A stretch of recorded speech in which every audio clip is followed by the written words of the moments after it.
ที่เขาไก่ชื่อเลยเนาะน้อยตอนนึงบ้านพงสู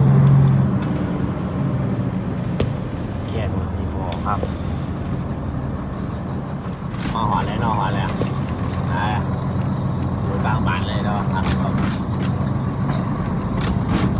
ตอนนี้ก็รถมาสิบอดี้เหมือนท่าเด็กก็หาบอดี้รับรถครับนี่มันก็เปิดไปได้ก่อนแอบแล้วว่าพุ่งเดียวนะเอาไว้เดี๋ยวว่าเขาดิว่าเขาดิเดี๋ยวทางออกเลยถึงทางแล้ว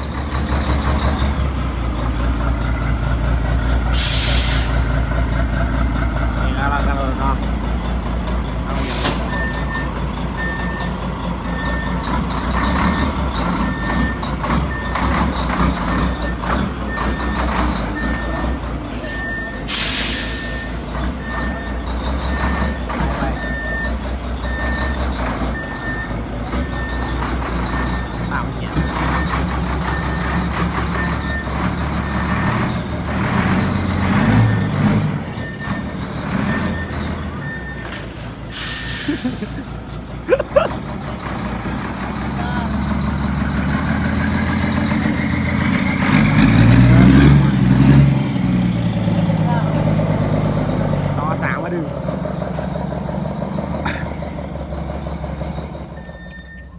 โซ่ได้มาใส่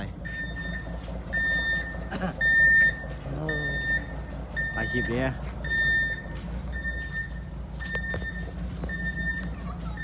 แจ๊บแจ๊บใส่เขา18 ต้น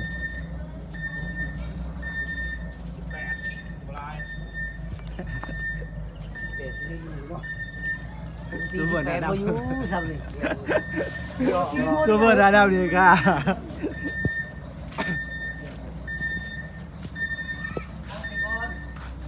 ขนาดน้องมาให้15 ข้าวภาษาติดลมพี่น้องลมอีซูซูจีก้าแม็ก390แรงม้า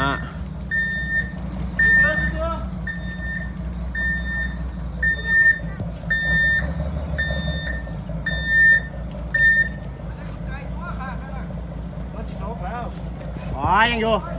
พักแล้วพี่ซื้อได้เลย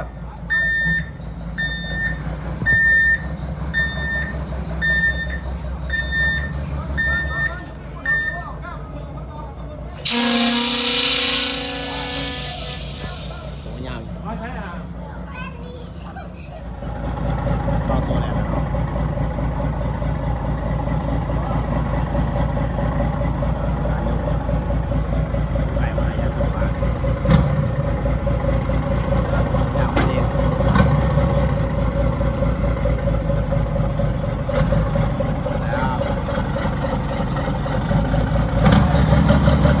ดึงพอเด็กไป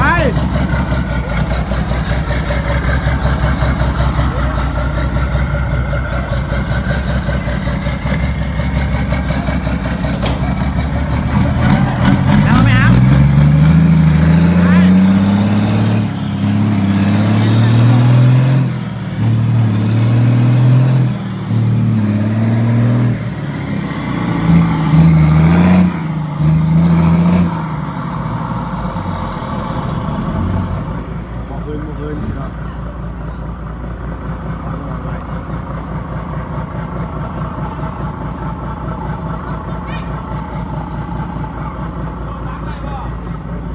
ถอยจากทางว่าไปเดียวเป็นยัง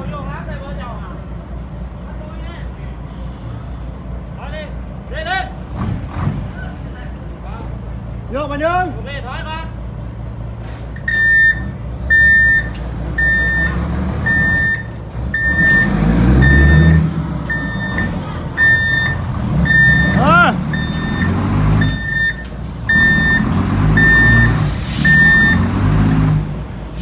โยกมาไป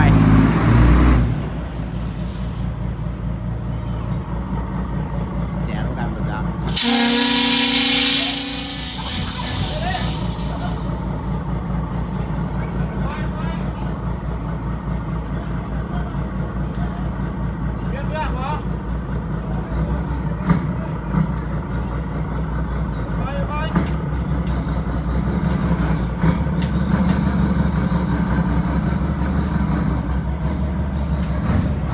ลิฟต์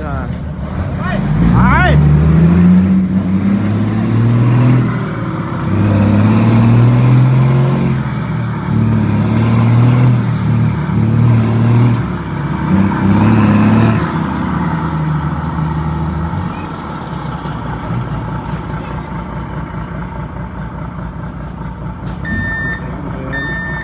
โยกมาซ้อมมาดิรอบซ้อมงานไม่เท้าป๊อปงานไม่ไปไป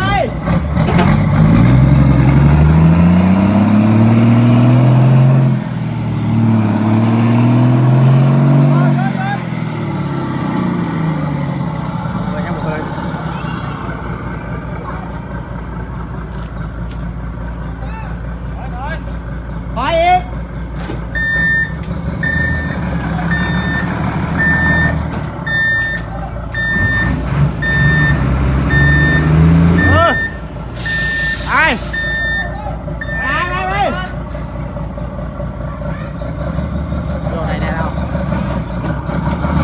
พอดีนี่รถเปล่าเนาะมาดึงรถน้ำไป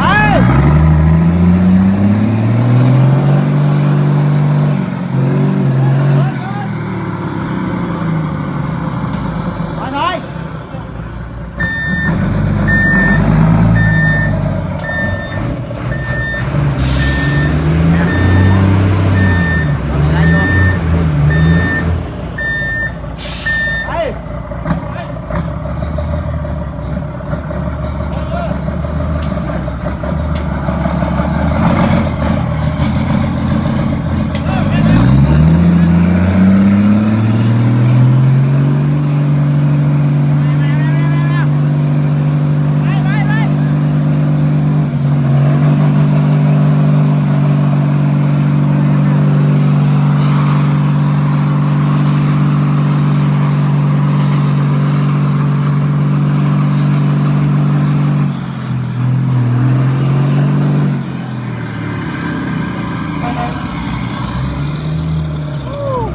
มาได้แล้ว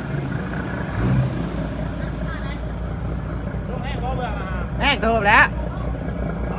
ถอยก่อนไป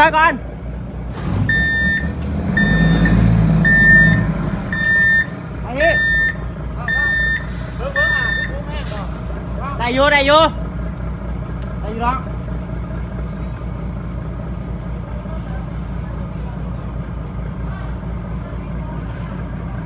เดี๋ยวเอาหินใส่ก่อนนะพี่น้องเนาะไม่ได้ทราบผมยังไม่ได้เข้ามาแล้วฟังกดไลค์กดติดตามไปเลยนะทางยูทูบเขา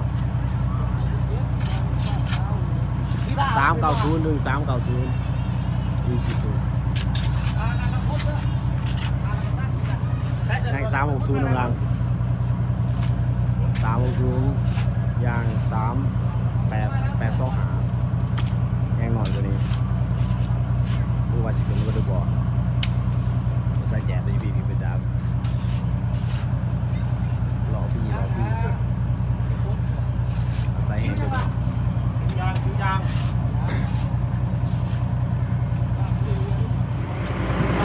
บาทที่ 3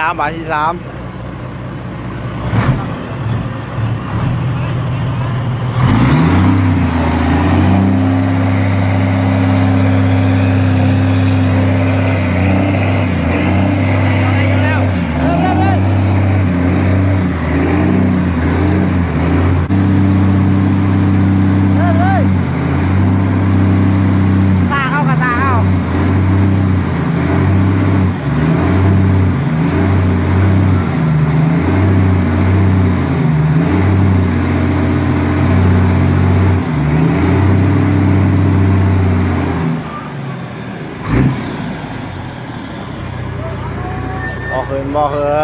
นเอาบ่ขึ้นดีแล้ว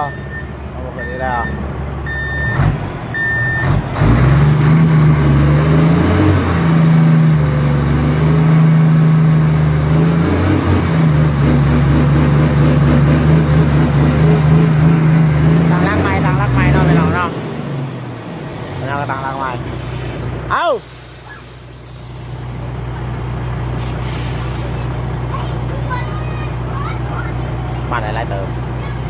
างใหม่3901390ไลค์พาเข้ามาแล้วฝากกดไลค์กดติดตามไปเนี่ยนะพี่น้องเด้อไปข่าวมาเบิ่งแล้ว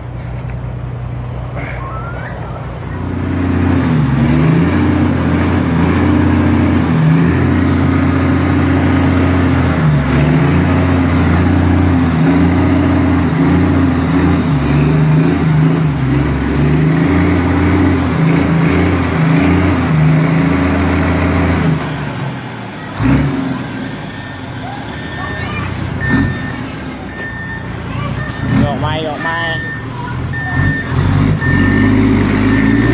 ว้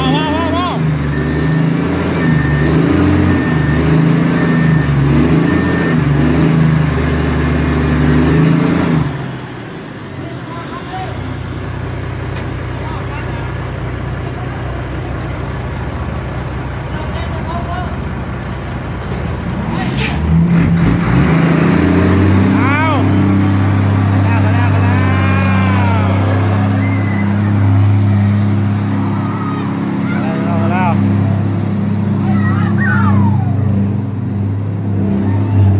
เรียบร้อยงานนี่อยู่พออยู่ได้กันในกระดาษเดินดู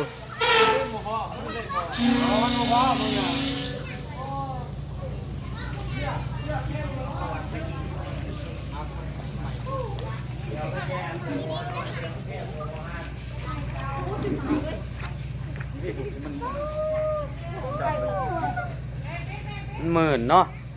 มันได้เอิกดีทุยเอิก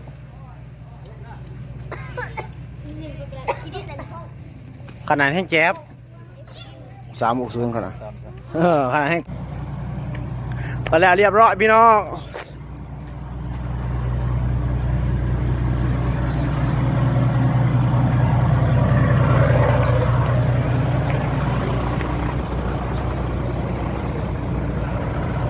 มานะ